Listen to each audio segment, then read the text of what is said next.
Hello friends, नमस्कार and welcome back. आज back to back ये दूसरा सेशन है। कल हमने female health issues gynae problems के बारे में थोड़ी चर्चा की थी, और आज हम जो चर्चा करने वाले हैं वो उन लोगों के लिए है, खास तौर पे जो मिड एज में होते हैं या ओल्ड एज में होते हैं, और उनको जो जनरली प्रॉब्लम्स होती है। वैसे एक बहुत ही वास्ट टॉपिक है, क्योंकि एज बढ़ने के साथ साथ मिड एज में 40-45 की उम्र में बहुत सारी प्रॉब्लम्स ऐसी होने लगती हैं, और ऑलमोस्ट सारी प्रॉब्लम्स हो सकती हैं उस एज में। तो इसीलिए ये तो हम नहीं कह सकते कि ये प्रॉब्लम ही होती है, ये प्रॉब्लम ही होती है। कोई भी प्रॉब्लम है जो उस एज में हो सकती है, लेकिन जो ज्यादातर कंसर्निंग मैटर है, जो मैक्सिमम लोगों को हो ही जाता है, ऐसे कुछ चीजों को आज हम समझेंगे कि वो क्यों होती है, क्या ऐसा हो रहा है कि वो प्रॉब्लम्स ज्यादा होने लगी है, और क्यों ऐसा हो रहा है कि जो पहले प्रॉब्लम्स 55, 60, 70 की उम्र में जाकर के होती थी, वो थोड़ी पहले होने लगी है, 40-45 की एज में होने लगी है। और तीसरी चीज कि कैसे उनसे बचा जा सकता है, और अगर लाइफस्टाइल चेंजेज या खान पान में चेंजेस, इन सब चीजों से बचना पॉसिबल नहीं हो पा रहा है, या इन उपायों को करना पॉसिबल नहीं है, तो आपके पास क्या क्या ऑल्टरनेटिव्स अवेलेबल हैं, जिससे आप अपने आप को, अगर आप उस एज कैटेगरी में आ रहे हैं, या आपके घर में जो एल्डरली हैं, आपके बड़े भाई हैं, बड़ी बहन है, माता है, पिता है, दादा दादी हैं, तो उनको आप कैसे बचा सकते हैं। तो ये सेशन उसी के बारे में होने वाला है। इस एज की कुछ समस्याएं हैं। पहले हम दो तरह से इसको क्लासिफाई कर लेंगे। एक 40 से 55-60, और एक एक कैटेगरी वो जो 60 से ऊपर की उम्र। ठीक है। तो 40 से 55-60 की उम्र में और 60 से ऊपर की उम्र में थोड़ा थोड़ा जो रीजन होता है उसमें डिफरेंस आ जाता है, बीमारियों में भी डिफरेंस आ जाता है, बीमारियों की सिवियरिटी में डिफरेंस आ जाता है। और 60 के उम्र के बाद जो सपोर्ट ऑर्गेन और इम्यूनिटी के वीक होने की वजह से, किसी भी क्रॉनिक बीमारी की वजह से एक्यूट कोई प्रॉब्लम खड़ा हो जाना बहुत ही स्वाभाविक हो जाता है। कि मतलब बीपी की प्रॉब्लम है तो अटैक के चांसेस, जो स्ट्रोक के चांसेस, वो बहुत ज्यादा बढ़ जाते हैं। बीपी की प्रॉब्लम होती है, 30-40 साल से कम में भी होती है, 40-50 के बीच में भी होती है, 50-60 के बीच में भी होती है। लेकिन जैसे जैसे उम्र बढ़ने लगती है, स्ट्रोक के चांसेस बढ़ते जाते हैं। क्यों होता है, ये सब चीजें समझेंगे। सबसे पहले तो कुछ चीजें हैं जो एजिंग के साथ इनेविटेबल है। इनेविटेबल मतलब आप उसको टाल नहीं सकते, नकार नहीं सकते। उम्र बढ़ने के साथ वो होगी, हर चीज पुरानी होती है उम्र बढ़ने के साथ। आप कोई गाड़ी खरीदते हैं, कोई घर बनाते हैं, या कोई कपड़ा खरीदते हैं, कोई भी सामान आपके पास है, जो चीज दुनिया में बनी है, मौजूद है, उम्र बढ़ने के साथ तो वो पुरानी होगी। पुरानी होगी तो उसमें रेगुलर वियर एंड टीयर होंगे, उसकी सेल्फ लाइफ जो है वो धीरे धीरे कमजोर होगी। क्योंकि बेसिकली जो ये सारी चीजें हैं, तो किसी न किसी ऑर्गेनिक कंपाउंड से या फिर कुछ केमिकल से रिलेटेड कंपाउंड से मिलकर बनी है। लेकिन हमारा जो शरीर है वो केवल ऑर्गेनिक कंपाउंड से बना, ऑर्गेनिक चीजों से बना। हमारे शरीर में कोई आर्टिफिशियल केमिकल की चीज नहीं है, जब तक कोई चीज इम्प्लांट के तौर पे बाहर से डाली नहीं जाती। हमारे शरीर में क्या है, हमारे शरीर में पानी है, वो भी ऑर्गेनिक है, वाटर है। हमारे शरीर में मसल्स हैं, हमारे शरीर में स्किन है, बाल है, ब्लड है, हमारे शरीर में बोन्स है, ये सारी चीजें ऑर्गेनिक मैटर से बनी। तो इनकी एक सेल्फ लाइफ होती है। हमारे शरीर का जो बेसिक स्ट्रक्चर है वो सेल्स का है। बहुत सारे करोड़ों सेल मिला करके एक टिश्यू बनाते हैं। पर जो बहुत सारे टिश्यूज मिल करके एक ऑर्गन बनाते हैं, बहुत सारे ऑर्गन मिल करके एक सिस्टम बनाते हैं, और बहुत सारे सिस्टम से मिल करके हमारा शरीर बना हुआ है। हमारे शरीर में जैसे बहुत सारे सिस्टम है ना, डाइजेस्टिव सिस्टम है, रेस्पिरेटरी सिस्टम है, स्केलेटन सिस्टम है, इम्यूनिटी सिस्टम, बहुत सारे सिस्टम है। तो ये सारे सिस्टम बना करके हमारा शरीर बना हुआ है। उस सिस्टम में बहुत सारे ऑर्गन हैं, जैसे डाइजेस्टिव सिस्टम में बहुत सारे ऑर्गन है, स्टमक है, इंटेस्टाइन है, गल ब्लैडर है, पेनक्रियाज है, बहुत सारे ऑर्गन। वो ऑर्गन में बहुत सारे टिश्यूज हैं, और वो टिश्यूज में बहुत सारे सेल्स हैं। तो बेसिक इकाई जो किसी भी शरीर के ऑर्गन की है, किसी भी पार्ट की है, चाहे वो बाल हो, चाहे खून हो, चाहे किडनी हो, हड्डी हो, हाथ हो, पैर हो, जो भी हो, नाखून हो, बेसिक इकाई है सेल्स। तो जो सेल्फ लाइफ होती है वो सेल्स की होती है। सेल्स, नए सेल बनते हैं, पुराने सेल डेड होते हैं, कुछ सेल डिस्ट्रॉय होते हैं। और कुछ पुराने सेल अपना आकार बढ़ा करके दो या उससे ज्यादा सेल्स में विभाजित हो जाते हैं, जिसको सेल डिवीजन कहते हैं। तो इन प्रक्रियाओं से नए सेल भी बनते रहे। नॉर्मली कुदरत ने हमारे शरीर में कुछ ऐसा सिस्टम बनाया है जिसकी वजह से होता क्या है कि जितने पुराने सेल मरते रहते हैं उतनी ही तेजी से नए सेल बनते रहते हैं। ये नेचुरल सिस्टम है। हर सेल, जैसे दिमाग में होते हैं न्यूरॉन्स होते हैं, वो भी सेल्स हैं, लेकिन उनकी मरने की प्रक्रिया बहुत स्लो है। पेनक्रियाज में बीटा सेल हैं, घुटने में कार्टिलेज है। तो कुछ सेल ऐसे हैं जिनके डिजेनरेशन की प्रक्रिया बहुत स्लो है, तो उनके रीजेनरेशन की प्रक्रिया भी बहुत स्लो है। इस बात को समझिए कि कुछ सेल दिमाग में ऐसे, जो सॉरी बॉडी में कुछ सेल्स ऐसे हैं जो जल्दी मरते नहीं है, जल्दी खत्म नहीं होते। कुछ सेल हैं जो दोबारा से शरीर में बनाने की जरूरत ही नहीं है नेचुरल वे में। खासतौर पे ब्रेन में ऐसे कुछ सेल्स हो, तो वो नए सेल नहीं बनते हमारे शरीर में नेचुरल वे में, नॉर्मल तरीके से नेचुरली नहीं बनते। कुछ सेल हैं जो बहुत लंबे समय के बाद डिजेनरेट होते हैं, मरते हैं, तो उनके नए सेल बनने की प्रक्रिया भी उतनी ही धीमी है। लेकिन अभी ये नेचुरल सेल्स बनते कैसे हमारे शरीर में? जैसे कि मैंने बताया, कुदरत ने सारी चीजों का सिस्टम रखा हुआ है कि सेल बनते कैसे। सेल बनने के लिए कुछ पर्टिकुलर टाइप के ऑर्गेनिक कंपाउंड्स, न्यूट्रिशन की जरूरत होती है, जिसे हम बोलते हैं कि न्यूट्रिशन, जैसे प्रोटीन है, कैल्शियम है, बहुत जिंक है, आयरन है, बहुत सारे आप न्यूट्रिएंट्स, जिसमें मेन न्यूट्रिएंट्स हैं जिसकी हमें ज्यादा मात्रा में जरूरत होती है। उसके बाद फाइटो न्यूट्रिएंट्स हैं, माइक्रो न्यूट्रिएंट्स हैं। फिर इन न्यूट्रिएंट्स को तोड़ने के लिए बहुत तरह के एसिड्स हैं, एंजाइम्स हैं, अमाइनो एसिड्स हैं। क्योंकि प्रोटीन तो, अब आप तो प्रोटीन के लिए क्या करते हो? आप प्रोटीन के लिए नॉनवेज खाते हो, या दूध पीते हो, या पनीर लेते हो, जो भी लेते हो प्रोटीन के लिए आप, उस फॉर्म में तो वो बॉडी में यूज नहीं होगा। अब प्रोटीन से आपके मसल्स बनने हैं, आपके जॉइंट्स बनने हैं, आपके बाल बनने हैं, आपके टिश्यूज बनने हैं। तो वो ऐसा तो है नहीं कि प्रोटीन जाके जो पनीर खाया आपने या दूध खाया वो आपके बालों में जाके चिपक जाए। ऐसा नहीं हो सकता ना। तो वो जिस फॉर्म में है उसको उस फॉर्म में कन्वर्ट करना, वो कन्वर्सन की प्रक्रिया मेटाबॉलिज्म और सिंथेसिस कहलाती है। तो ये सारी प्रक्रियाएं शरीर में होती हैं और उससे हमारा काम चलता है। लेकिन समस्या क्या हुई है कि लाइफस्टाइल और फूड हैबिट्स चेंज हुई, और ये केवल ओल्ड एज के लोगों को अफेक्ट नहीं कर रहा है, ये सबको अफेक्ट कर रहा है। ऐसा नहीं है कि 40 से ऊपर के लोगों को ही अफेक्ट कर रहा है, ये सबको अफेक्ट कर रहा है। लाइफस्टाइल क्या चेंज हुआ है? सबसे पहले, क्योंकि हम खाने की बात करें और लाइफस्टाइल की बात करें, तो पहले खाने की बात करते हैं। खाने में क्या बदलाव आया है? मल्टी क्रॉप का जमाना है। जमीन से हमारे खाने में, हम लोग बोलते हैं ना कि हम ये खाएंगे तो ये मिलेगा, ये खाएंगे तो ये मिलेगा। आपने बहुत सारी चीजें सुनी होंगी कि विटामिन सी इससे मिलता है, प्रोटीन इससे मिलता है। जैसे मूंग की दाल खाए तो प्रोटीन मिलेगा, या सभी दालों में प्रोटीन होता है। किसी से फाइबर मिलेगा, किसी से कैल्शियम मिलेगा, किसी से कुछ और मिलेगा। तो ये सारी चीजें आती कहाँ से है? जो भी न्यूट्रिएंट होते हैं आपके खाने पीने की चीजों में, फलों में, सब्जियों में, अनाज में, वो न्यूट्रिएंट उसमें आते कहाँ से लेता है वो न्यूट्रिएंट? आप एक छोटा सा बीज डालते हो जमीन के अंदर, वो पौधा बन जाता है। जैसे गेहूं का एक बीज डाला आपने, उससे एक छोटा सा पौधा निकलता है। उस पौधे में हो सकता है कि 50 ग्राम गेहूं निकल जाए। यानी एक छोटा सा बीज, तो वैसे पेड़ के साथ होता है आम की एक गुठली कितने आम दे देती है। तो ये इतना सारा जो प्रोडक्शन हो रहा है वो कहाँ से हो रहा है? उस प्रोडक्शन को करने के लिए जो न्यूट्रिएंट अब्सॉर्ब कर रहे हैं हमारे फल सब्जी, वो जमीन से कर। तो जमीन में न्यूट्रिशन है, वो न्यूट्रिशन पौधे ने एब्सॉर्ब कर लिया। अब अगली फसल जो आएगी उसको न्यूट्रिशन देने के लिए जमीन के पास न्यूट्रिशन जमा करने का टाइम तो होना चाहिए।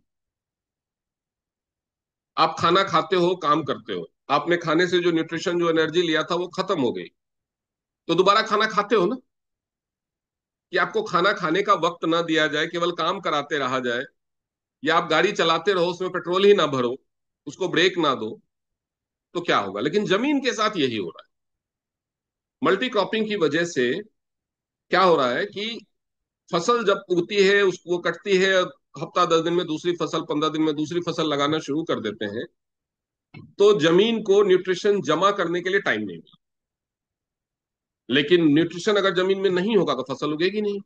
फसल उगेगी तो अच्छी क्वालिटी नहीं होगी, वजन कम होगा, मरी हुई फसल होगी। तो उसकी वजह से क्या किया जाता है कि जमीन में आर्टिफिशियल, इतनी जल्दी से नेचुरल न्यूट्रिशन तो जमीन में जमा नहीं हो सकता, तो आर्टिफिशियल न्यूट्रिशन दिया जाता है,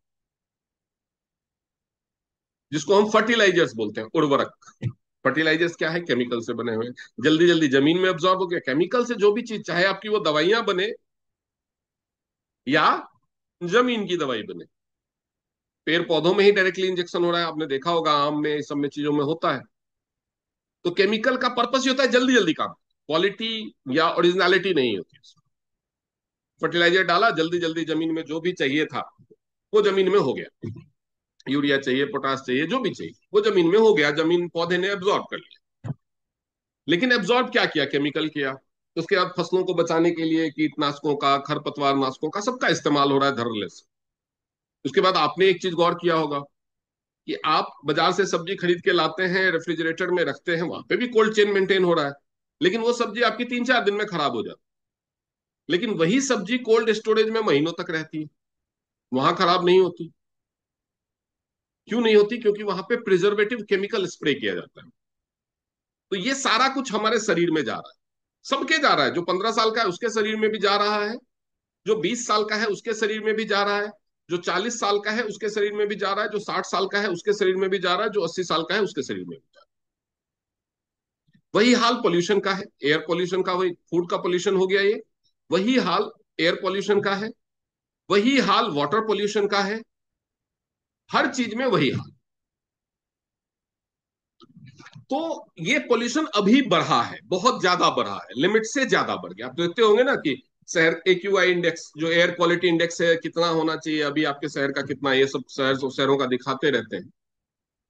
तो जब कुदरत ने शरीर बनाया था तो कुदरत को भी पता था कि कभी कभी गड़बड़ होगी, कभी कभी इंसान गंदा पानी पी लेगा, कभी इंसान गंदा खाना खा लेगा, कभी आग के पास बैठेगा तो उसको धुआं जाएगा, कार्बन मोनोऑक्साइड अंदर जाएगा। तो उससे बचने के लिए शरीर में सिस्टम भी बनाया था, हर चीज से बचने के लिए शरीर में सिस्टम भी बनाया। Defence, immunity, immunity cells, fighter cells, जो आपके इंटेस्टाइन में fighter bacterias, bifidobacteria, good bacteria जिसको आप कहते हैं, ये सारी चीजें शरीर को दी गई ऑलरेडी, ताकि इन चीजों से बचाया जा सके। तो क्या होता था कि पहले इंसान को ये इन चीजों से जो एक्सपोजर होता था, फूड के एडल्ट्रेशन से, वाटर के एडल्ट्रेशन से, या पोल्यूशन से, नॉइज पोल्यूशन से, या एयर पोल्यूशन से, वो कम हो रहा। तो शरीर की जो बचाने की क्षमता थी वो उससे बचाती रहती थी, बचाती रहती थी, बचाती रहती थी, बचाती रहती थी। और बचा लेती थी, या तो या फिर बीमारियां होती भी थी तो बहुत लंबे समय जाकर के। यानी शरीर में जो कचरा जमा होता था जो बीमार करेगा, वो जितना पहले 60, 70, 80 साल की उम्र में जाकर के जमा होता था, वो अब पोल्यूशन बढ़ने की वजह से 25, 30, 40 साल की उम्र में जमा हो रहा है। तो वो बीमारियां जो 60, 70, 80 की उम्र में जाकर के होती थी, वो अब 25, 30, 40, 45 में होने लगी। क्यों? क्योंकि आपको बीमार करने वाली शक्तियां तो मजबूत होती गई। पॉल्यूशन आपको बीमार कर सकता है, मजबूत हो गया, ज्यादा हो गया। फूड का adulteration, water pollution, noise pollution, stress, anxiety, क्योंकि आपने अपने डायमेंशंस बढ़ा लिए। मेंटल हेल्थ इश्यूज का भी वो रीजन है, उस पर भी आएंगे। तो वो चीजें तो बढ़ती गई, पहले जितना हवा में प्रदूषण था उससे कई गुना ज्यादा बढ़ गया, आपका दुश्मन कई गुना मजबूत होता है। लेकिन आपने अपनी इम्यूनिटी को मजबूत बनाने के लिए क्या किया? कुछ भी किया हो तो बताएं। बहुत कम लोग हैं, शायद 1% से भी कम, जो उस रेशियो में अपनी इम्यूनिटी को मजबूत बनाने के लिए कुछ कर। उसके बाद एक और चीज जो बढ़ी वो है मोबाइल, इलेक्ट्रोमैग्नेटिक रेडिएशन। और रेडिएशन से भी बहुत सारे DNA डैमेज और बहुत सारी तरह की चीजें हैं जो होती हैं। उसके अलावा स्ट्रेस और एंजाइटी, क्योंकि लाइफ के डायमेंशंस बढ़े। पहले क्या होता था, किसी के घर में कोई बच्चा पैदा हुआ, आराम से बड़ा होगा, 6 साल 7 साल का जब हो जाएगा, तो जो घर के सबसे पास वाला स्कूल है उसमें नाम लिखा देंगे। यही होता था ना। ये देखा जाता था कि ये स्कूल अच्छा है, वो स्कूल अच्छा है, मेरा बेटा फलाने स्कूल में जाएगा, वहां के लिए ट्रांसपोर्ट है कि नहीं, ये सब कुछ नहीं, घर के जो सबसे पास वाला स्कूल है उसमें नाम लिखा दिया जाएगा। वहीं सबने पढ़ा वहीं वो भी पढ़ेगा, मास्टर जी उसको कूटेंगे, और खबर अगर घर पर आ गई तो घर पे भी कुटाई होगी। बहुत सारे लोग तो पढ़ते ही नहीं थे, 10वीं पास करना बड़ी बात समझी जाती थी। पहले परसेंटेज नहीं होता था, डिवीजन होता था। ये सब चीजों में बदलाव बदलाव हुआ, कंपटीशन बढ़ा, तो बच्चे का स्ट्रेस तो बढ़ा ही, माँ बाप का भी स्ट्रेस बढ़ा। ठीक है। अब बच्चा पैदा होता है तो उसके माँ बाप का स्ट्रेस शुरू हो जाता है, कौन से स्कूल में एडमिशन मिलेगा, अच्छे स्कूल में एडमिशन मिलेगा कि नहीं, खर्चा कितना बढ़ेगा। जब बच्चा स्कूल जाना से जो 3 साल का 2.5 साल का बच्चा, उसको स्कूल भेजना शुरू कर दिया, उसका स्ट्रेस लेवल बढ़ना शुरू हुआ। फिर उसको दोस्त बने, दोस्तों के बीच में स्मार्ट होकर के भी बन के रहना है, मार्क्स भी ज्यादा लाने हैं, पेरेंट्स का भी नाम रोशन करना है, क्योंकि इन सब चीजों को हम जोड़ लेते हैं किससे, अपने सोशल स्टेटस। तो ये सारी चीजें बढ़ी, कंपटीशन बढ़ा, उसके बाद सोशल मीडिया वो भी चेक करना है, उस पर भी अपडेट रहना है, समाज में भी अपडेट रहना है, गाड़ी भी टिप टॉप होनी चाहिए, बाहर निकलते हैं तो कपड़े भी टिप टॉप होने चाहिए। तो बहुत सारे आयाम बढ़ गए जिंदगी में, दिमाग के सोचने के लिए बहुत सारी चीजें हमने बढ़ा ली। पहले अपने घर का आस पड़ोस का पता होता था, अब हमें यह भी पता होता है कि ट्रंप क्या बोल रहा है।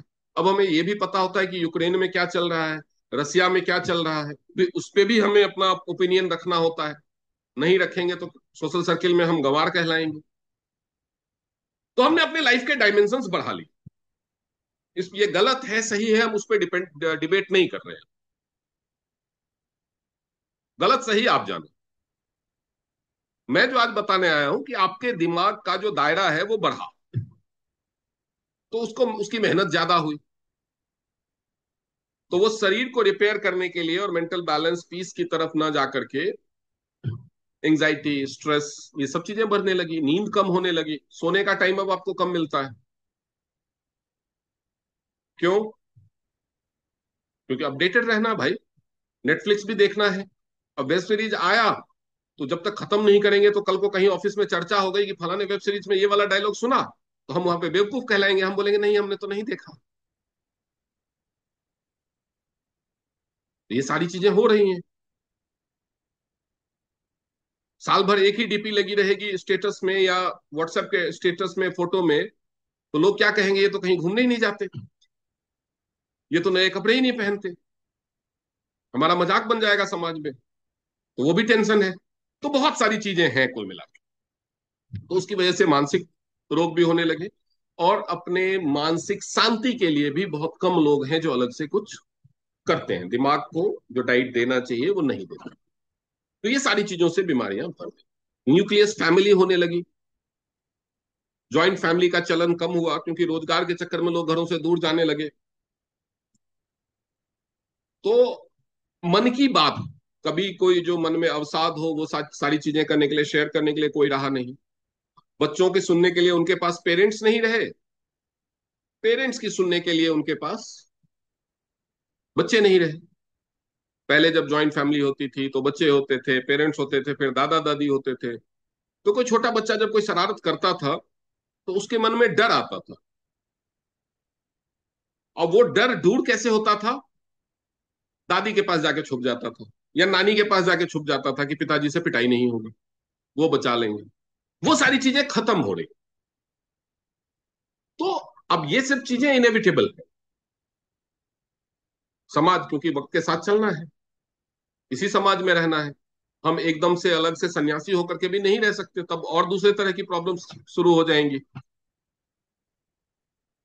तो ये सारी चीजें जो हुई हैं उसकी वजह से मेंटल प्रॉब्लम्स भी बढ़ी हैं, फिजिकल प्रॉब्लम्स भी बढ़ी हैं, और हम अपने जो टाइम डायमेंशन, जो हर चीज आपका social media, social circle, Netflix, internet, WhatsApp, Facebook, ये सारा कुछ आपका टाइम ले रहा है। तो अपने शरीर को जो आप रेस्ट दे रहे थे वो भी कम हुआ है, कमाने की भागदौड़ बढ़ी है, तो ये सारी चीजें लोगों को और ज्यादा बीमार की। तो क्या हो रहा है, 35 40 40 की उम्र तक पहुंचते पहुंचते कुछ चीजें कॉमन हो गई। कॉमन चीजें क्या है, समझिएगा। एक, एंजाइटी और स्ट्रेस का प्रॉब्लम, ब्लड प्रेशर का problem, diabetic issues, digestive issues including fatty liver,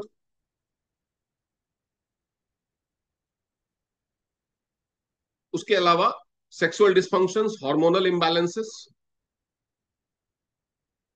ये कुछ ऐसी समस्याएं हैं जो कॉमन हो गई इस उम्र की। और उसके अलावा कुछ और भी रिलेटेड समझ, जैसे एजिंग फास्ट हो रही है, बाल झड़ रहे हैं, जल्दी ग्रेइंग हो रही है, स्किन में झुर्रियां जल्दी पड़ रही हैं, आंखों पे असर हो रहा है, ये सारा कुछ हो रहा है। अब इसके लिए लाइफस्टाइल भी जिम्मेदार है। लाइफस्टाइल में एक फैक्टर तो मैंने बताया, दूसरा फैक्टर है फिजिकल एक्टिविटी। फिजिकल एक्टिविटी का फैक्टर क्यों अफेक्ट करता है आपको, वो समझिए। फिजिकल एक्टिविटी का डायरेक्ट कनेक्शन है दो चीजों से। जितना ज्यादा आप फिजिकली एक्टिव होते हैं, जितना ज्यादा आप फिजिकली एक्टिव होते हैं, जितनी ज्यादा आप अपने शरीर को मेहनत करवाते हैं बेसिकली।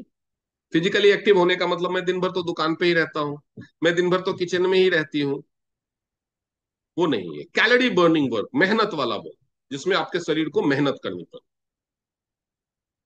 तो वो एक्टिविटीज कम हुई है। क्यों? क्योंकि यातायात के साधन बढ़े हैं। मुझे याद है, मैं जब तक हाई स्कूल में था, मतलब जब तक मिडिल स्कूल में था, तब तक 6 किलोमीटर पैदल स्कूल जाया करता था।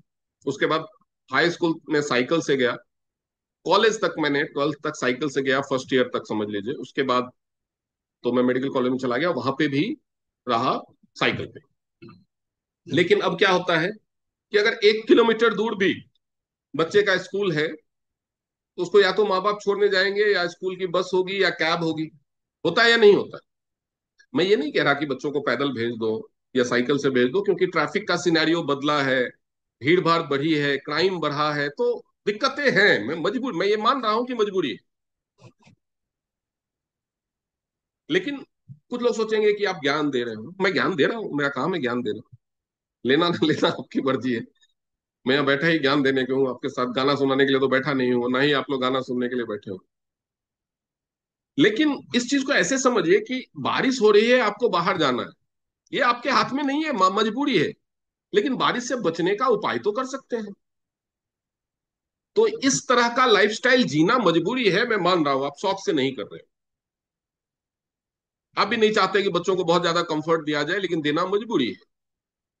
लेकिन उसकी वजह से जो नुकसान हो सकता है, उससे बचने का उपाय तो आपको ही करना होगा। तो बेसिकली हम वही उपाय डिस्कस करने के लिए यहाँ बैठे।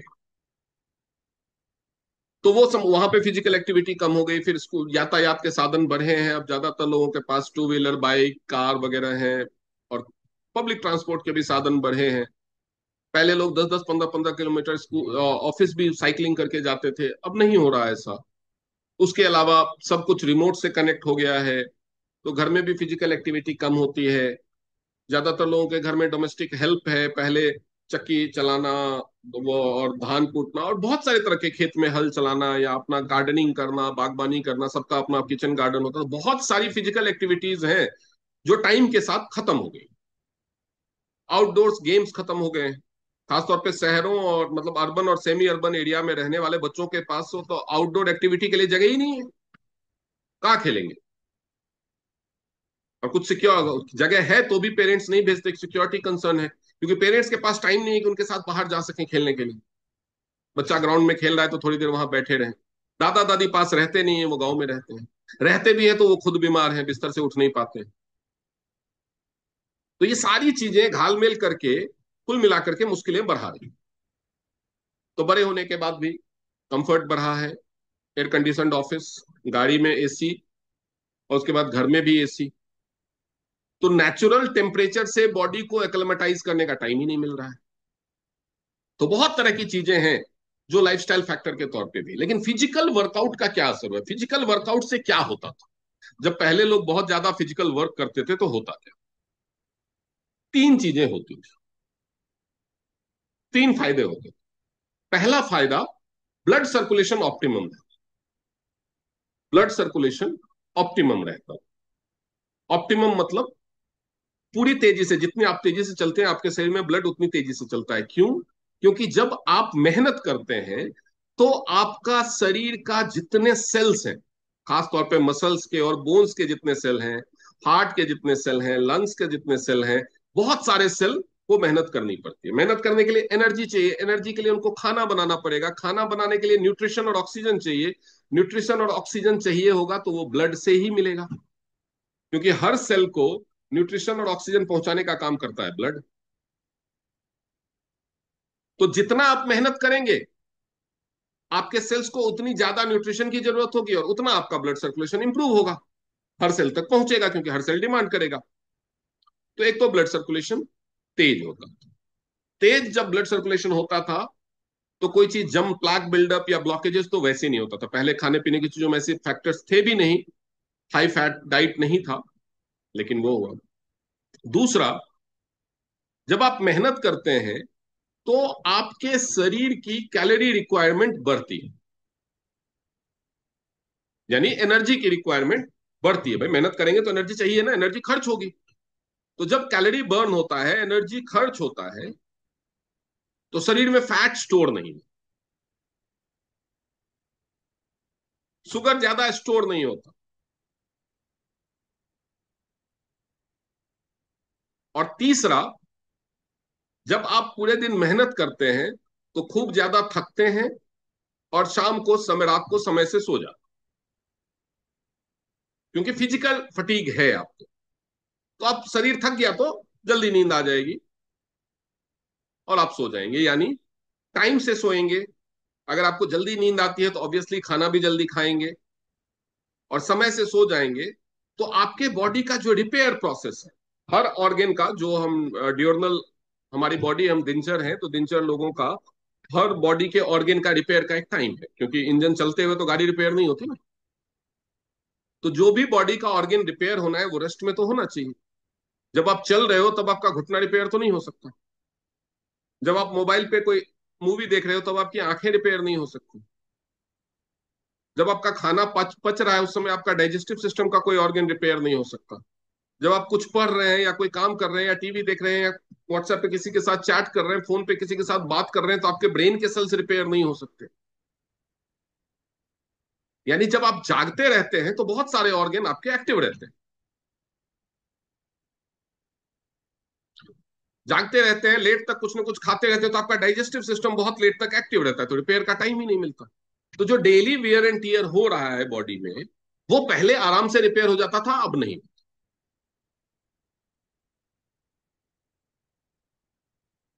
तो कुल मिलाकर के मुद्दा क्या है? आपको बीमार करने वाले फैक्टर, पॉल्यूशन, खाने में एडल्ट्रेशन, ये सारा कुछ बढ़ गया।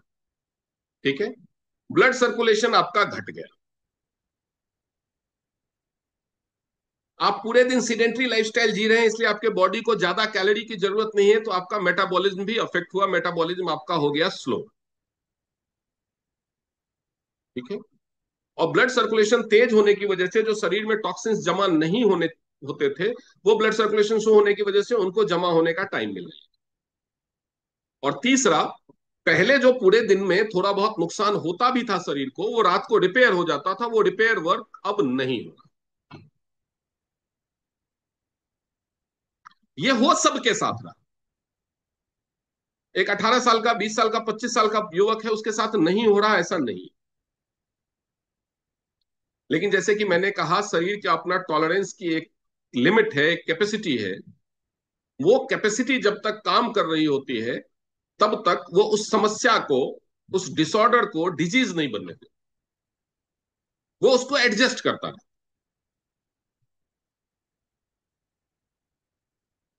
लेकिन एक समय आता है जब वो उसकी एडजस्टमेंट कैपेसिटी से बाहर निकल जाती है, तो वो बीमारी की शक्ल में बदल जाती है। और वही समय आता है कब? जब आपकी उम्र 35, 40, 45 क्रॉस कर ले। तो इससे बचने का उपाय क्या? इससे बचने का उपाय क्या? समझते हैं कि इससे बचने का क्या उपाय? तो बचने का उपाय है कि जितना ज्यादा से ज्यादा हो सके नेचुरल लाइफ की तरफ मूव कीजिए। मतलब, आपके शरीर में जो चीजें अंदर जाती हैं, अंदर क्या क्या जाती है आपके शरीर में? खून जाता है अंदर, मर्सिडीज जाती है अंदर? नहीं। अंदर क्या जाता है? पानी जाता है, हवा जाती है, और खाना जो आप खाते हैं वो जाता है। हमारा शरीर पचाने और निकालने के लिए ट्रेंड है, लेकिन उसको ट्रेनिंग किस चीज की दी गई? उसको ट्रेनिंग उन्हीं चीज, क्योंकि ट्रेनिंग तो कुदरत ने दी है, कुदरत ने तो केमिकल बनाया नहीं। लेबोरेटरी तो है नहीं ना कुदरत के पास कि लेबोरेटरी में केमिकल बना सके। तो कुदरत ने पचाने की और निकालने की जो ट्रेनिंग दी है, वो उन्हीं चीजों की दी है जो नेचर में नेचुरल तरीके से उपलब्ध है। इसमें वेज नॉन वेज का कोई इशू नहीं, क्योंकि जो चीजें नॉन वेज हैं वो भी कुदरती हैं। तो कुदरत ने उन्हीं को पचाने का, और उसके साथ साथ कुछ गंदी चीजें भी जाएंगी जो शरीर के लिए अनावश्यक है, वो भी जाएंगी। तो वो भी निकालने का तरीका शरीर को सिखाया हुआ है, शरीर के ऑर्गन को सिखाया हुआ है, सिस्टम को सिखाया हुआ। अब आप बोलते हैं कि जमाना बदल गया, पहले की तरह ना तो खाना रहा, पहले की तरह ना तो पानी रहा, ना हवा रही, ना लाइफस्टाइल रही, ना फिजिकल एक्टिविटी रही, कुछ भी नहीं रहा। लेकिन हमारा शरीर तो वैसा ही है ना जैसा आज से 100 साल पहले होता था, या 50 साल पहले। क्यों? कोई एक्स्ट्रा पुर्जा फिट हुआ है आपके शरीर में? कोई एक्स्ट्रा डाइजेस्टिव ऑर्गन बन गया हो, कोई एक्स्ट्रा एक्सक्रीटरी सिस्टम में ऑर्गन बढ़ गया हो? गाड़ियों में तो होता है ना, पॉल्यूशन बने, BS2, BS3, BS4, BS6, नया नया कैटलिटिक कन्वर्टर लगा दो, तो ये लगा दो, तो DEF वाला ये लगा दो। उसमें तो हम कर रहे हैं, लेकिन हमारे शरीर में तो ऐसा कुछ नहीं हुआ है। शरीर में तो हम बाहर से कुछ फिट नहीं कर सकते, तो वो प्रक्रिया हमें बाहर करनी पड़ी।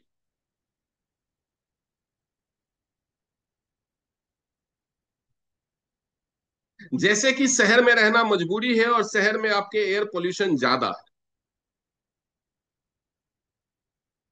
तो कोशिश कीजिए कि आपके गाड़ी में एयर प्यूरिफायर हो, घर में एयर प्यूरिफायर हो। ऑफिसेस में तो, कॉर्पोरेट ऑफिसेस में बहुत जगह पे होता है। अब पूरे शहर का एयर पोल्यूशन तो आपके बस में है नहीं खत्म करना, और ना ही ये पॉसिबल है कि भाई अपना नौकरी, बच्चों की पढ़ाई सब छोड़ छाड़ के और कहीं गांव में रिमोट में जाके बस जाओ। अगर वो पॉसिबल है तो वो कर लीजिए, वहां पे जाकर के 1-2 एकड़ जमीन खरीदिए, अपनी ऑर्गेनिक खेती कीजिए बिना केमिकल के, फर्टिलाइजर्स के, और पहले की तरह जी ये 90% प्रॉब्लम वैसे ही सॉल्व हो जाएगी। लेकिन वो प्रैक्टिकली पॉसिबल नहीं। पानी गंदा है तो ज्यादातर लोग करते हैं अपने घर में, RO, UV, मिनरलाइजर सब वाला फिल्टर लगाते हैं, पानी को छान के गर्म करके और फिल्टर करके पीते हैं। अगर नहीं किया हुआ है तो वो कर लीजिए। अगर आपका वर्क शेड्यूल ऐसा नहीं है, अब कुछ लोग ऐसे हैं जो रात को 10 बजे ऑफिस से ही वापस आते हैं, तो खाना खा करके सोते सोते उनको नेचुरली टाइम हो जाता है। लेकिन अगर ऐसा नहीं पॉसिबल है तो कोशिश कीजिए टाइम से सोने का, कोशिश कीजिए 7, 7:30 बजे के पहले ही डिनर हो जाए। फिजिकल एक्टिविटी के लिए सुबह शाम कम से कम 1-1 घंटा, या एक साथ कम से कम 2 घंटे, 1.5 घंटे, कोई भी हाई इंटेंसिटी कैलोरी बर्निंग, या जैसे जॉगिंग हो गया, जिम में जाकर के ट्रेडमिल पे दौड़िए, घर में ट्रेडमिल खरीदिए, ये सारी चीजें करना शुरू कीजिए। खाने पीने की चीजों में जो आप अगर उगा नहीं सकते तो मार्केट से जो मिल रहा है आप उस पर तो डिपेंड है, उसके लिए फ्रूट एंड वेजिटेबल प्योरीफायर आप इस्तेमाल कर सकते हैं। लेकिन टेस्ट इनहेंस कर, चलो वो तो चलो मजबूरी है कि जो बाहर से मिला के आ रहा है खाना, हम घर में पका के खा रहे हैं। हम सोचते हैं कि हम घर का खाना खा रहे हैं, लेकिन हम खाना घर में पका के खा रहे हैं, तो वो तो चलो मजबूरी है। लेकिन जो हम टेस्ट की वजह से जो केमिकल्स बहुत सारे बाहर में, जो फास्ट फूड है या जंक फूड है या जो टेस्ट एनहांसर्स है या पैक्ड फूड आता है, चिप्स आता है, बहुत सारी चीजें, उन सबको कम कीजिए। दिमाग को ज्यादा इधर उधर मत भगाइए, तो मेंटल पीस भी रहेगा। बॉडी को पूरा रेस्ट दीजिए 7 से 8 घंटे। पानी प्रचुर मात्रा में पीजिए, अगर आप एडल्ट हैं तो हर घंटे 1 गिलास पानी, ये तो करना ही चाहिए। अब हम आते हैं कि ये सब करने के बावजूद भी अगर बीमारियां होती हैं या जिनको हो चुकी हैं, तो उसके बारे में समझिए। हम सबसे पहले बात करते हैं ब्लड प्रेशर की। वैसे तो खतरनाक इक्वली है लो ब्लड प्रेशर होना भी, बट ज्यादातर लोगों को हाई ब्लड प्रेशर की समस्या हो रही। अगर आपको हाई बीपी की समस्या है तो आपके सामने एक मजबूरी आ जाती है कि जिंदगी भर आपको बीपी की गोलियां खानी पड़े। अब जैसा कि मैंने बताया कि अगर आप ऐसी दवाइयां भी खाते हैं लंबे समय तक जो केमिकल सिंथेसिस से बनी है लेबोरेटरी में, मतलब एलोपैथी दवाई, जिसमें कोई भी ऐसी चीज है जो नेचुरल नहीं, वो आपके बॉडी को पूरी जिंदगी मिलता रहेगा, तो वो शरीर को नुकसान पहुंचाएगा, कोई ना कोई साइड इफेक्ट, कोई ना कोई लॉन्ग टर्म इस्तेमाल से दूसरी बीमारी हो। तो अगर आपको ब्लड प्रेशर है तो आप उसको नेचुरल तरीके से कंट्रोल करने की कोशिश करें। ब्रीदिंग एक्सरसाइज, योग, ध्यान, प्राणायाम, एक्सरसाइज करना, वॉक करना, ये सारी चीजें बीपी को कंट्रोल करने में हेल्पफुल होती हैं। लेकिन अगर किसी बीमारी की वजह से बीपी की प्रॉब्लम है या इन चीजों से संभाले में नहीं आ रही, तो लापरवाही से मत रही। मैं आपको एक एग्जाम्पल दूंगा। आपके घर में अगर किसी को बीपी की प्रॉब्लम है और आप सोच रहे हैं कि दवाइयां खिला तो रहे हैं और क्या कर सकते हैं, तो आप एक बार किसी हॉस्पिटल में जाइए, किसी डायलिसिस सेंटर में जाइए, या फिर जहां पे पैरालिसिस वगैरह का ट्रीटमेंट होता है, जहां पे हार्ट का ट्रीटमेंट होता है, वहां पे जाइए। एक बार जाइए। अगर आपके घर में आपको या आपके पेरेंट्स में से किसी को भी बीपी है तो एक बार मेरे कहने से जाइए, और वहां पे जो पेशेंट्स हैं या उनके रिश्तेदार हैं उनसे बात करो। जितने भी आपको स्ट्रोक के पेशेंट्स मिलेंगे, वो हार्ट अटैक वाले हों, ब्रेन हेमरेज वाले हों, पैरालिसिस अटैक वाले हों, किडनी की प्रॉब्लम वाले हों, डायलिसिस वाले हों, उसमें से 80% को आपको बीपी की हिस्ट्री मिलेगी। 80% लोग आपको बताएंगे कि उनको बीपी की प्रॉब्लम थी, कुछ को शुगर की भी रहेगी, बीपी की प्रॉब्लम थी और वो दवाइयां खा रहे थे। ये मैं क्यों करने को आपको बोल रहा हूँ क्योंकि आपके मन में ये बात बैठ जाती है कि डॉक्टर ने दवाई दी है तो दवाई खा तो रहे तो मतलब सब ठीक है। सब ठीक नहीं है। दवाई खाने का सिर्फ एक मतलब है कि आप इंतजार कर रहे हैं, टाल रहे हैं कि कब मुझे अटैक आए। आता ही है। बहुत कम लकी, 20% लकी लोग होते हैं जो बच पाते हैं। यानी अगर आपको बीपी की प्रॉब्लम है और आप दवाइयां खा रहे हैं तो आप किस्मत पे जुआ खेल रहे हैं।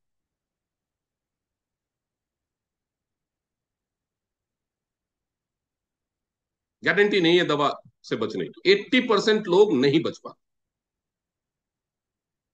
हाँ, अगर आप किस्मत के बहुत वाकई में मुकद्दर के सिकंदर हैं तब तो कोई दिक्कत नहीं, तब तो आपको 20% में आ जाए। लेकिन अगर आप मुकद्दर के सिकंदर नहीं हैं और कहीं आपका नंबर 80% में लग गया तो लेने के देने पर। लेकिन उसको परमानेंटली सॉल्व करने का और बिना दवाइयों के नॉर्मल रखने का, अगर जो नेचुरल तरीके जो मैंने बताए वो आपके ऊपर काम नहीं कर रहे हैं, तो टीएन्स बायोटेक ग्रुप एक multi functional head care apparatus बनाता है। वो apparatus आपको खरीदना है, और खरीदने के साथ उसको आपको दिन में 3 बार सिर पे उससे सिर्फ कंघी करनी है। छोटा सा apparatus है। आपको जिसने भी ये सेशन का लिंक दिया है उनसे मांग लीजिएगा, वो आपको डिटेल्स भेज देंगे, उसका पीडीएफ वीडियो सब भेज देंगे। छोटा सा apparatus, 10 से 15 मिनट दिन में 3 बार कंघी करनी है। वो 10 से 15 मिनट में आपके बीपी को नॉर्मल कर देता है, बैलेंस कर देता है, घटा देता है। बढ़ा हुआ है तो घटा देगा, घटा हुआ है तो बढ़ा देगा। और उसके बाद वो 4 5 6 घंटे तक नॉर्मल रहेगा। उसके बाद फिर बढ़ना शुरू होगा, तब तक दूसरी बार आप कर लेंगे। फिर बढ़ना शुरू होगा, तब तक आप तीसरी बार कर लेंगे। तो यानी बिना दवा के, ऐसा नहीं कि पहले दिन से बंद हो जाएगी, लेकिन धीरे धीरे धीरे हफ्ता 10 दिन 15 दिन में आपकी मेडिसिन पे डिपेंडेंसी खत्म हो जाएगी और आपको टाइम मिल जाएगा। अगर बीपी नेचुरल, जो आपका बायोकेम, जो आपके जो आपके अंदर इलेक्ट्रोलाइट्स होते हैं बॉडी के अंदर, सोडियम पोटेशियम क्लोराइड, अगर उनके इम्बैलेंस की वजह से बीपी है तो उसी से ठीक हो जाएगा। नहीं कि किसी दूसरी बीमारी, जो अंदर कोई बीमारी है, किडनी की बीमारी हो, हार्ट की बीमारी हो, लंग्स की बीमारी, उसकी वजह से अगर आपको बीपी है तो उसको ठीक करने के बाद ठीक हो जाएगा। अगर ठीक नहीं भी हुआ, आप गोली खा करके भी तो जिंदगी भर बैलेंस ही कर रहे हो ना बीपी, तो एटलीस्ट इससे बैलेंस तो रहेगा बिना गोली के। कोई साइड इफेक्ट, दूसरा साइड इफेक्ट तो नहीं होगा। तो ये तो हो गई बीपी की बात। अब हम बात करेंगे शुगर की।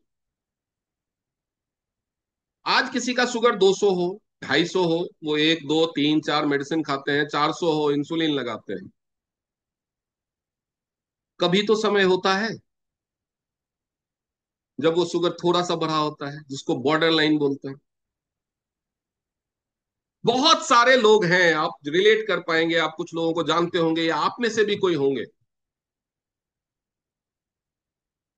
जिनको डॉक्टर बताता है अभी घबराने की बात नहीं है, अभी बॉर्डर लाइन शुगर, थोड़ा खान पान पे ध्यान दीजिए, थोड़ा जिम वगैरह जाइए, एक्सरसाइज कीजिए, ठीक हो जाएगा।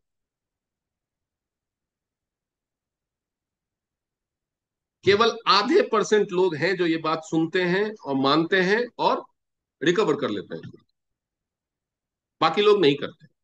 दवाइयां कब शुरू होती है? जब वो 150 200 के आसपास जाने लगता है, तब दवाइयां शुरू हो जाती। शुगर की दवाई वैसे जिंदगी भर खानी पड़ेगी।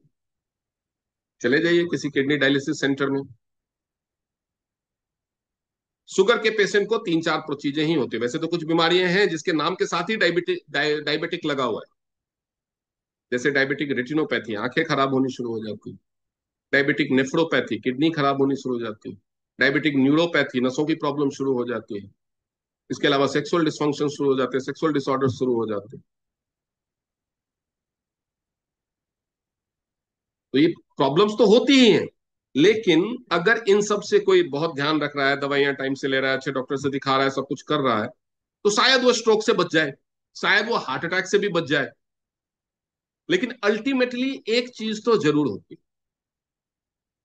वो होती है किडनी का खराब हो जाना आखिर में।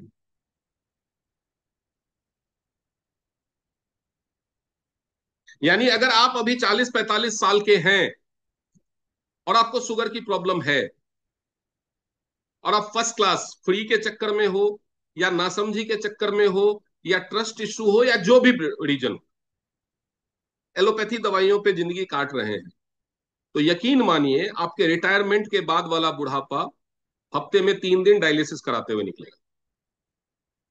और वो डायलिसिस करा के भी ठीक नहीं होने वाले आप डायलिसिस कराते कराते मरेंगे।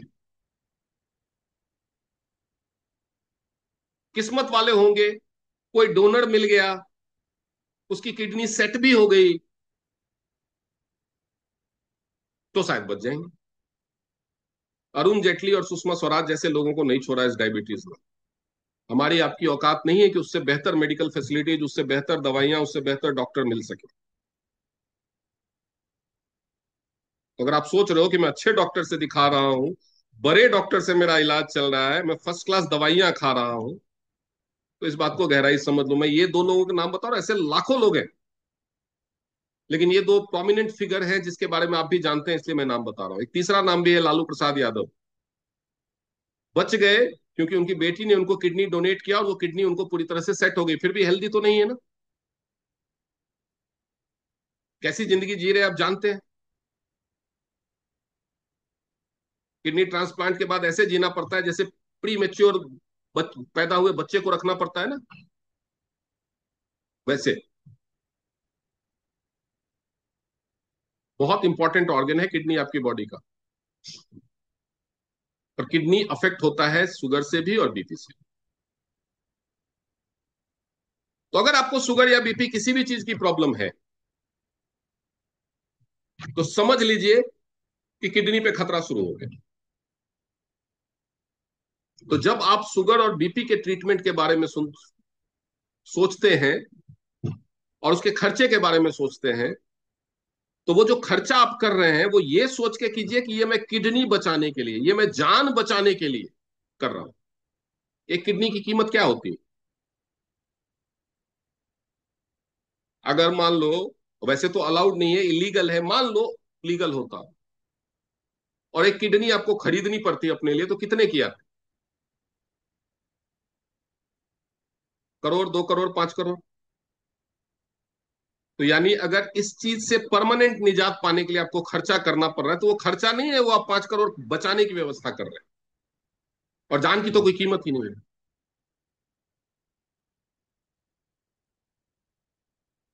शुगर भी पूरी तरह से रिवर्स हो सकता है। बहुत सारे लोग बोलेंगे ये बेवकूफ बनाते हैं, धोखा देते हैं, शुगर तो कभी ठीक हो ही नहीं सकता, शुगर की बीमारी कभी खत्म नहीं। शुगर की बीमारी है ही नहीं, शुगर कोई बीमारी है ही नहीं, कैसे ठीक होगी? बिल्कुल सही बोलते हैं वो लोग। जो लोग आपको बताते हैं, और हमें हमारे जैसे लोगों को जो शुगर को रिवर्स करने का दावा करते हैं उनको फ्रॉड बोलते हैं, वो सही बोलते हैं। क्योंकि आप उनको सही ढंग से समझा नहीं पाते। हमारे सामने बिठाइए, उसके बाद वो बात मानेंगे हमारी। शुगर की बीमारी ठीक नहीं की जा सकती, क्योंकि शुगर की बीमारी होती है नहीं। ब्लड शुगर बढ़ना, ब्लड में ग्लूकोज बढ़ना एक लक्षण है, जब आपका शरीर कुछ क्रियाकलाप नहीं कर पाता, मेटाबॉलिज्म गड़बड़ हो जाता है, लिवर में ग्लाइकोजन ठीक से जमा नहीं हो पाता है, इंसुलिन पैदा नहीं कर पाता है सफिशिएंट, या इंसुलिन को इस्तेमाल नहीं कर पाता है, इंसुलिन रेसिस्टेंस, या एक्स्ट्रा शुगर बॉडी से सही ढंग से निकाल नहीं कर पाता है, निस्तारण नहीं कर पाता है, तो आपके ब्लड स्ट्रीम में शुगर बढ़ने लगती। ये कुछ वजह होती है जो शुगर वजह बढ़ने की वजह। या तो आप ग्लूकोज जितना ले रहे हैं उतना कैलोरी बर्न नहीं कर रहे हैं। तो ये सारी वजह है। इसके ऊपर एक डिटेल में मेरा सेशन है मेरे यूट्यूब चैनल पे, आप लोग हमें बेसिकली उस वजह को ढूंढ के उसको ठीक करना। किसी के अंदर एक वजह हो सकती है, किसी के अंदर दो वजह हो सकती है, किसी के अंदर तीन वजह हो सकती है। इसमें एक वजह है जो बहुत लंबा समय है, और वो वजह है पेनक्रियाज में बीटा सेल का कम होना। अगर पेनक्रियाज बिल्कुल ही खत्म हो चुका है, निकाल दे, कुछ भी और वजह हो गई, या पेनक्रियाज डेवलप ही नहीं हुआ बाई बर्थ, तो वो तो टाइप 1 डायबिटीज जैसी चीजें हैं, उसको तो ठीक करना बड़ा मुश्किल है। उसको रिवर्स करना पॉसिबल नहीं है, नेक्स्ट टू इम्पॉसिबल। कुछ लकी लोग हैं जिसमें उनको फायदा होता है, लेकिन फिर भी उनके लाइफ स्पैन को बढ़ाया जा सकता है, उनकी इंसुलिन डिपेंडेंसी को खत्म किया जा सकता है। उनको ट्रीटमेंट की जरूरत लंबे समय तक या लाइफ लॉन्ग पड़ सकती है, लेकिन आर्टिफिशियल मेडिसिन और इंसुलिन पे डिपेंडेंसी खत्म की जा सकती है। लेकिन जिनको टाइप 2 डायबिटीज है, उसमें जहां पे पेनक्रियाज के हेल्थ की इश्यू होती है, क्योंकि पेनक्रियाज में जो बीटा सेल होते हैं जो इंसुलिन रिलीज करते हैं, इंसुलिन एक हार्मोन होता है जो बनाते हैं, वो बीटा सेल अगर कम हो जाते हैं तो मैंने कहा ना कि शरीर में कुछ ऐसे सेल्स होते हैं जिनके रीजनरेशन की प्रक्रिया बड़ी स्लो होती है, क्योंकि वो उनकी सेल्फ लाइफ बहुत ज्यादा। तो बीटा सेल के रीजनरेशन की प्रक्रिया बहुत स्लो है, लेकिन इम्पॉसिबल नहीं।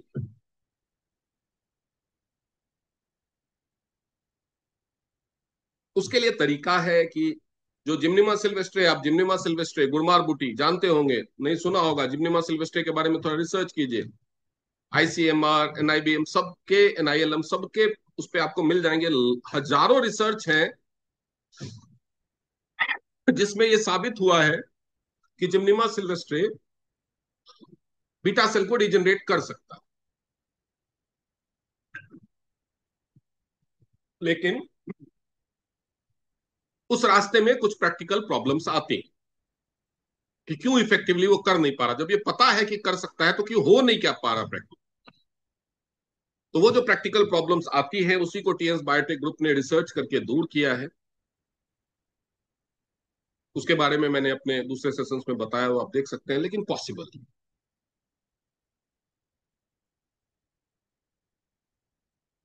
तीसरी प्रॉब्लम है प्रोस्टेट की। प्रोस्टेट की प्रॉब्लम को एंटीऑक्सीडेंट्स और जिंक एक सप्लीमेंट है जिसके सेवन से ठीक किया जा सकता है।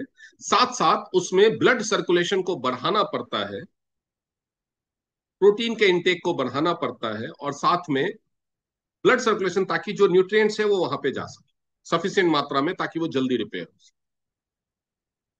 उसके लिए हमारे पास एक ब्लड सर्कुलेटिव मसाजर मशीन, इस एज ग्रुप में जो 40+ एज ग्रुप है उसके लिए वो मशीन बहुत ही कारगर है, बहुत ही कारगर। अब 1 मिनट का टाइम मुझे देखिए, देखता हूं मैं, अगर मेरे पास पीपीटी होगी तो दिखाऊंगा, नहीं तो मैं एक्सप्लेन कर दूंगा। ओके, तो मैं दिखाता हूँ मशीन आपको।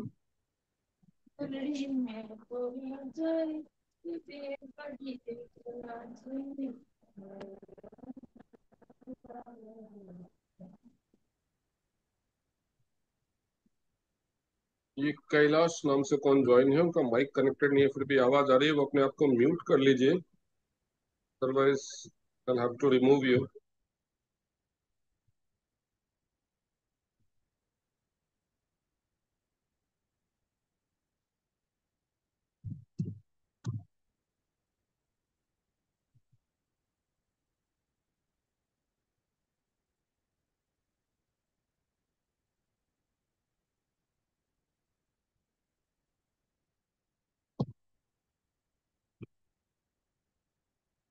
स्लाइड दिख रहा है सारा मैम? आप अपने आप को अनम्यूट करके मुझे बताइए। जी सर, दिख रहा है। ओके। तो ये नया मॉडल है, इसमें दिखाया गया है ये। थोड़ा सा टेक्निकल और साइंटिफिक लैंग्वेज में दिखाया गया। मैं बहुत डिटेल में नहीं जाऊंगा, मैं आपको बहुत शॉर्ट में बताना चाहता हूँ। ये मशीन करती क्या है? ये मशीन की फोटो है, आप देख सकते हैं। ये मशीन में बेसिकली 4 तरह के थेरेपी रेजिम को इस्तेमाल किया गया। तो मोटे मोटे आप समझ लीजिए, क्योंकि इसका डिटेल ट्रेनिंग मेरे यूट्यूब चैनल पे ऑलरेडी अवेलेबल है, आप उसको देख सकते हैं। ये पंचकर्म और सटकर्म के सारे बेनिफिट्स देता है। यानी आपके पूरे पंचकर्म का काम है डिटॉक्सिफिकेशन, बॉडी की क्लिनजिंग। पंचकर्म जो आयुर्वेद का एक चिकित्सा पद्धति है, पंचकर्म का काम है वो। तो ये पूरी बॉडी की सफाई कर सकता है, आपके ब्लड वेसल्स की, आपकी डाइजेस्टिव ट्रैक की, रेस्पिरेटरी सिस्टम की, पूरे शरीर में कोई ब्लॉकेज नहीं होने देगा, ये निकालेगा। तो यानी शरीर में जो टॉक्सिन्स जा रहे हैं, जिसकी वजह से ब्लॉकेजेज हो रही है, उसकी वजह से जो बीमारियां बढ़ रही है, ये उसको नहीं होने देगा, या होने हो गई है तो ठीक करने में मदद करेगा। दूसरा सटकम्स, ये ब्लड सर्कुलेशन को ऑगमेंट करके और एक एनर्जी का फ्लो बढ़ा करके आपके मसल्स को और जॉइंट्स को मजबूत बनाएगा। ये पूरे शरीर में 7200 आरपीएम की हाई फ्रीक्वेंसी वाइब्रेशन की मदद से इस मशीन के ऊपर खड़ा होना, 15, ये 7200 आरपीएम पे चलता है, तो 15 मिनट इस मशीन पे खड़ा होना 4 to 5 किलोमीटर वॉकिंग के बराबर। तो यानी ऐसे लोग जो वॉकिंग नहीं कर सकते, उनके लिए तो ये मैंडेटरी है, नहीं तो उनका ब्लड सर्कुलेशन पूरा तो रहेगा ही। तो वॉकिंग करने से जितने फायदे होते हैं आपको पता है। वॉकिंग करने से वेट मैनेज होता है, वॉकिंग करने से शुगर मैनेज होता है, वॉकिंग करने से बीपी की प्रॉब्लम ठीक होती है, वॉकिंग करने से या एक्सरसाइज करने से स्ट्रेस, एंजाइटी, ये सब चीजों को ठीक होता है। हार्मोनल प्रॉब्लम्स एक्सरसाइज करने से या वॉकिंग करने से मैनेज होता है, फिजिकल एक्टिविटी से ये सारी चीजें मैनेज होती है। यानी इस मशीन पे 15 मिनट रोज खड़ा होना इन सारी चीजों को मैनेज करना शुरू कर। इसके अलावा इसमें रिफ्लेक्सोलॉजी एक्यूप्रेशर फंक्शन है। तो जैसा कि अगर आप पैरों का रिफ्लेक्स चार्ट देखेंगे, तो हमारे पैरों में हर ऑर्गेन का रिफ्लेक्स चार्ट होता है। मतलब ब्लड जो आएगा, पंप होगा, वो वापस जो जाएगा, उस प्रक्रिया को मजबूत करना, ताकि आपके उस पर्टिकुलर ऑर्गेन को सही ढंग से ब्लड मिल सके। ब्लड आपको पता है हमारा हार्ट पंप करता है, हार्ट हमारे चेस्ट के अंदर है। चेस्ट से वो पंप करता है तो नीचे तक तो विद द ग्रेविटेशन जाना है, धरती का गुरुत्वाकर्षण भी लगता है, तो वो आराम से चला जाता है। लेकिन जब नीचे से ऊपर आना होता है, तो उसमें दुगनी ताकत लगती है। तो अगर आपका फिजिकल एक्टिविटी, यानी खासतौर पे नंगे पांव पैदल चलने की एक्टिविटी, जो पुराने जमाने में होती थी, जो अब नहीं हो रही है, वो नहीं है, इसलिए तो कहते हैं ना, आपने अभी भी सुना होगा कि नंगे पांव घास पे वॉक कीजिए। इसलिए परिक्रमा यात्रा, ये यात्रा का ट्रेडिशन अभी भी है। जो लोग कहीं पे भी कांवड़ लेके जाते हो, या किसी मंदिर की परिक्रमा हो, या लोग मस्जिदों में मक्का मदीना में जाकर के जो करते हैं, वो पैदल यात्रा करने को क्यों महत्व दिया जाता है? ताकि धर्म के नाम से ही लोग पैदल चले, ताकि वो रिफ्लेक्सोलॉजी एक्यूप्रेशर वाला इफेक्ट उनको मिले। इससे आपके हार्ट पे, लंग्स पे प्रेशर भी कम होता है, ब्लड सर्कुलेशन भी इंप्रूव होता है। लेकिन अब हम लोग पैदल नहीं चलते। पैदल चलते हैं तो भी क्या होता है? जूते, वो भी जूते कैसे? एकदम जितने जितना बढ़िया सोल रहेगा, गद्देदार, वो बढ़िया। नहीं है तो एक्स्ट्रा इंसोल्स डाल लो, क्योंकि आराम चाहिए भाई। थोड़ी देर खड़े होते हैं तो पैर दुखने लगता है। ये नहीं सोचते कि दुख रहा है तो हो सकता है हमारे मसल्स और बोन्स वीक हो, तो वो रिफ्लेक्सोलॉजी वाला इफेक्ट नहीं, तो ये वो भी देगा। तो ये आपके सारे ऑर्गन को अच्छा ब्लड मिलता है, तो ऑर्गन का रिपेयर का काम भी अच्छे से शुरू हो जाता है,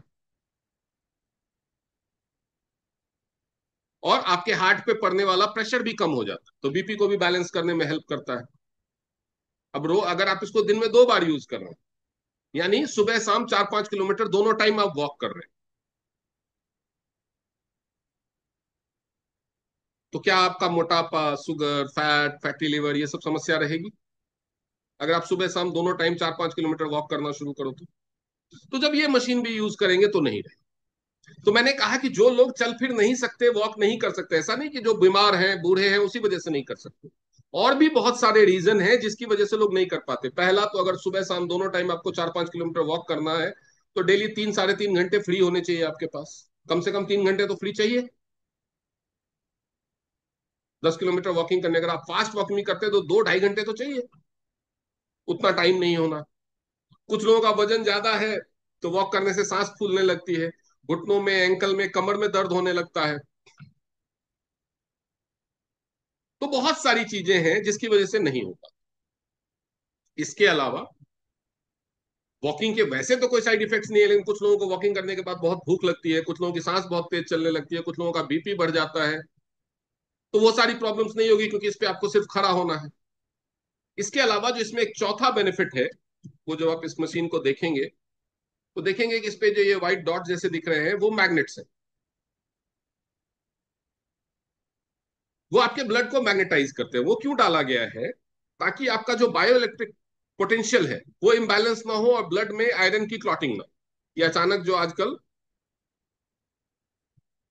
कार्डियक अरेस्ट होने के प्रॉब्लम्स हो रहे हैं उससे बचाने, ब्लड में क्लॉटिंग में।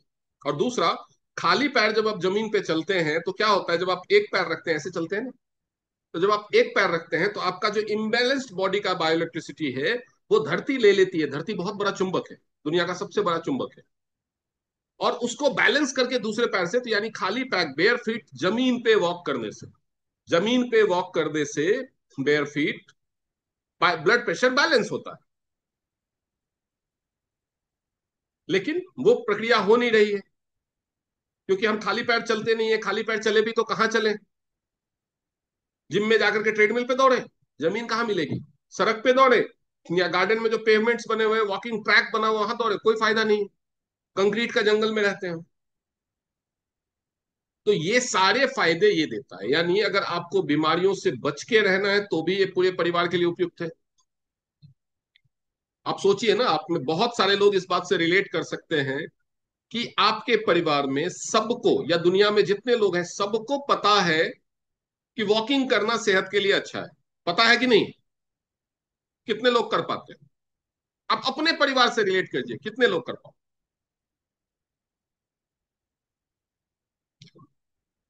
लेकिन ये मशीन रहेगी, टाइम कम लगता है, घर में आप अपने सामने सबसे करवा सकते हैं। अब दूसरे चीजों से हम इसके प्राइस की बात करें, क्योंकि ये मशीन है, प्राइस को लेकर के कई लोगों को इश्यू होता है। मान लीजिए आपके परिवार में 4 मेंबर हैं, आप हस्बैंड वाइफ और आपके पेरेंट्स, और आपको चारों को कुछ फिजिकल एक्टिविटी की जरूरत है। उसके लिए आप डिसाइड करते हैं कि हमें जिम जाना चाहिए। तो अगर ये भी होता है कि आपके पेरेंट्स की वैसी कंडीशन है कि नहीं कि बाहर जाकर के, जिम जाकर के ट्रेडमिल पे दौड़ सके, नहीं तो आप ट्रेडमिल खरीद भी सकते हैं। ट्रेडमिल चलो थोड़ा सस्ता भी मिल जाता है, अच्छी क्वालिटी का ट्रेडमिल 30-35 हजार से मिलना शुरू हो जाता है। वैसे तो ट्रेडमिल 12-15 हजार का भी मिलता है, बट वो किसी काम का नहीं। लेकिन दूसरी सच्चाई ये भी है कि 90% घरों में ट्रेडमिल कपड़े सुखाने के काम आता है, यूज नहीं होता। शुरुआत में 15 दिन, 1 महीना यूज होता है, या घर का कोई एक मेंबर यूज करता है, बाकी लोग यूज नहीं करते। क्यों? क्योंकि उसमें दौड़ना तो पड़ता ही है ना भाई, थकान तो होगा ही, टाइम तो लगता ही है। नहीं तो ट्रेडमिल की क्या जरूरत है? आदमी अगर आलस ना करे तो बाहर जाके दौड़ ले। ट्रेडमिल भी खरीदने की क्या जरूरत है? गार्डन में जाके दौड़ ले, सड़क पे दौड़ ले। ट्रेडमिल की जरूरत ही नहीं है।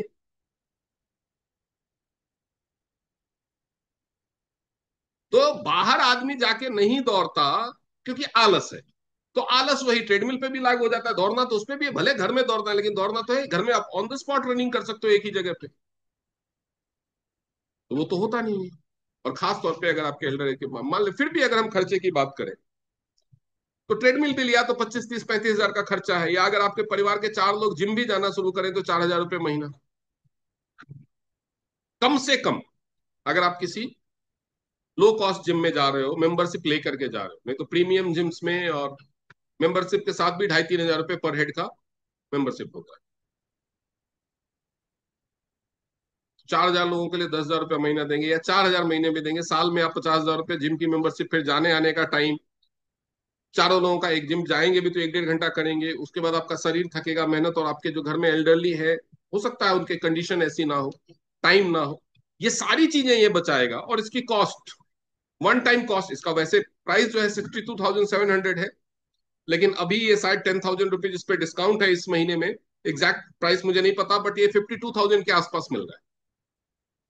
ये वन टाइम इन्वेस्टमेंट है पूरे परिवार के लिए, बीमारियों से बचाने के लिए भी, और बहुत सारे लाइफस्टाइल डिसऑर्डर्स को ठीक करने में भी ये मदद करेगा। अब आते हैं हम मेल में होने वाले सेक्सुअल डिस्फंक्शंस और हार्मोनल इंबैलेंस जो फीमेल में। ये सेशन का दूसरा पार्ट भी होगा। अभी 10:30 बजने वाले हैं, तो 1 घंटा 10 मिनट का सेशन बहुत हुआ, तो मैं इसको खत्म कर दूंगा। लेकिन मैं इसके बारे में बता देता हूं कि इनका लाइफस्टाइल, स्ट्रेस, नींद, रेस्ट, ये दोनों ही चीजों से रिलेशन। तो कल या परसों मैं वो सेशन रखूंगा जिसमें मेल और फीमेल दोनों में होने वाले सेक्सुअल प्रॉब्लम, सेक्सुअल डिस्फंक्शन और हार्मोनल इम्बैलेंसेस की चर्चा करेंगे। ये पार्ट 1 समझ लीजिए आप इन प्रॉब्लम्स का। और 40+ वाले ये डेटा को ध्यान से सुनिएगा और अपने आप से रिलेट कीजिएगा। खासतौर पे बहुत सारी महिलाएं इस बात को एक्सेप्ट करने में शर्माती हैं कि मेल तो शर्माता ही है क्योंकि उसके साथ प्रॉब्लम है। अगर किसी महिला है और उसके लाइफ पार्टनर के साथ भी सेक्सुअल डिस्फंक्शन है, कोई प्रॉब्लम है, तो वो एक्सेप्ट करने में क्यों, क्योंकि उसको लगता है यार फिर मेरा पति नामर्द कहलाएगा, उसके बारे में बुरा कैसे बोल सकती हूँ, उसकी बदनामी कैसे कर सकती हूँ। तो यहाँ पे आपसे कोई पूछने वाला नहीं है, और ना ही उसके बारे में आप ओपन फोरम पे शेयर करने की जरूरत है। लेकिन सुनिए जरूर और समझिए जरूर, क्योंकि ये इंडिया का डेटा है जो कहता है कि 91% मेल को अर्ली इजैकुलेशन, 40 की उम्र तक पहुंचते पहुंचते 91% मेल को 40 की उम्र तक पहुंचते पहुंचते इरेक्टाइल डिस्फंक्शन और अर्ली इजैकुलेशन की समस्या होगी। और इससे प्रॉब्लम किसको होगी? उसके पार्टनर को सफर करना पड़ता है, फीमेल को। क्यों?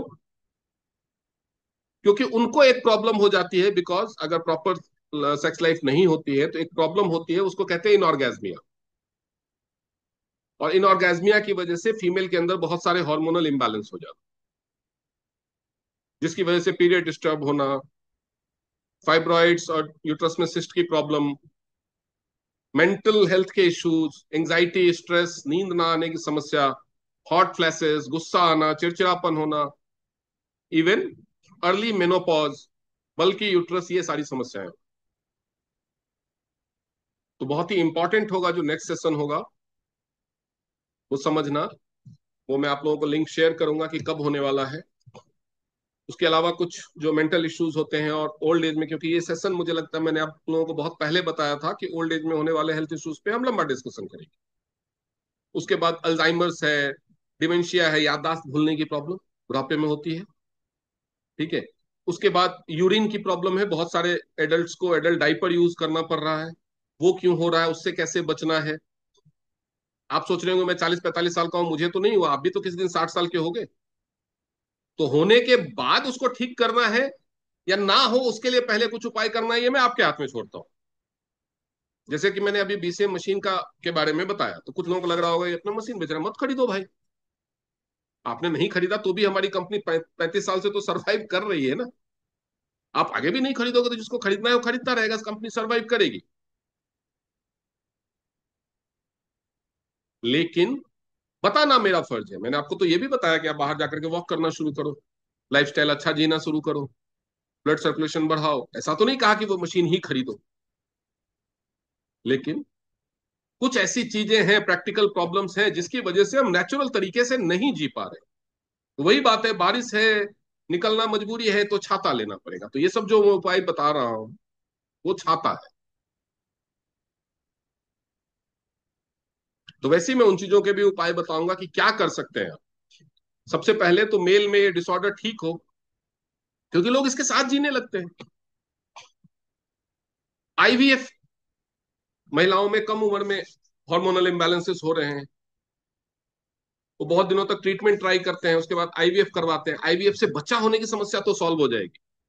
अगर किसी मेल में सेक्सुअल प्रॉब्लम है, आईवीएफ आप करवा लोगे, बच्चे का खून किसी और का है, डीएनए किसी और का है, चलो वो भी मान लिया, गोद भी लेते हैं तो बच्चा, डीएनए तो किसी और का ही होता है, लेकिन बच्चा तो हो जाएगा। लेकिन फिजिकल रिलेशन का, सेक्स का पर्पस केवल बच्चा पैदा करना नहीं, इसके सोशल एस्पेक्ट्स भी है, पर्सनल एस्पेक्ट्स भी हैं और मेडिकल एस्पेक्ट्स भी हैं। उसके बारे में नेक्स्ट सेशन में डिस्कस करेंगे। उसके बाद और भी जो बढ़ती उम्र के साथ जो जो हेल्थ इश्यूज होते हैं, क्यों होते हैं, कैसे बचा जा सकता है, और अगर नहीं बच पाए तो कैसे ठीक किया जा सकता है, उन सारी चीजों के बारे में डिस्कस करेंगे। ये 5-6 सेशन का ये पूरा सीरीज होगा, बीच बीच में गैप्स भी होते रहेंगे। तो आप लोग इसको एडवर्टाइज करते रहिए, और ये सारे सेशन में रिकॉर्ड करके यूट्यूब पे भी डालूंगा। तो यूट्यूब पे वाले लिंक को भी आप ज्यादा से ज्यादा लोगों को शेयर कीजिए। और कल का सेशन भी मैंने यूट्यूब पे डाला था, अगर आज के सेशन से रिलेटेड कोई डाउट है तो आप अभी हैंड रेज करके पूछ सकते हैं, मैं अनम्यूट करके आंसर दूंगा। नहीं तो आप यूट्यूब पे जिनको डाले उनको भी बता सकते हैं कि वो कमेंट में अपने सवाल लिख सकते हैं, मैं उसको वहां पे आंसर देर सवेर देने की कोशिश करूँ। तो आज की रिकॉर्डिंग बंद करते हैं। और अगर